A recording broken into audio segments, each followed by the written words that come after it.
Welcome to our channel. Today we how to authenticate payment webhooks in Stripe for Shopify. Easy tutorial step by step clearly. To authenticate payment webhooks in Stripe for Shopify, first, log into your Stripe account. Navigate to the webhooks section in the dashboard. Click on the Add Endpoint button to create a new webhook endpoint. In the endpoint URL field, enter the URL where your Shopify store can receive webhooks. Set the events you want to listen for, such as payment intents or charge successes. After saving the endpoint, Stripe will provide a signing secret.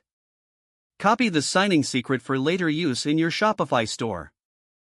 Next, go to your Shopify admin panel and navigate to the Settings section. Click on Notifications to access the webhooks settings.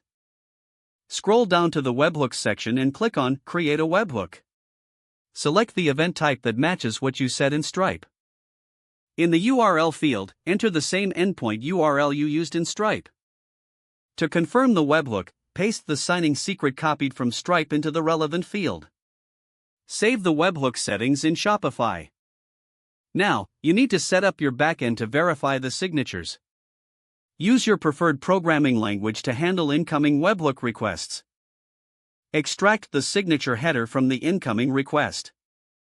Compare the signature using the signing secret you copied. If the signature matches, process the webhook payload.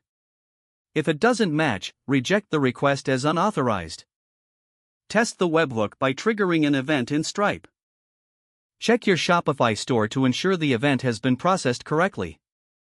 You have now successfully authenticated payment webhooks in Stripe for your Shopify store.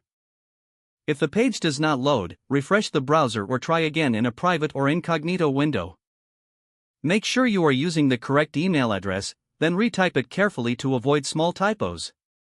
If your password is not accepted, use the reset option and create a new strong password you can remember. Check your spam folder for verification or security emails, then complete any requested confirmation steps. Enable two-factor authentication if available to improve account security and reduce unauthorized access risk. After signing in, review your profile details so your contact information and settings are accurate and current. Don't forget to like this video and subscribe to our channel for more step-by-step tech guides.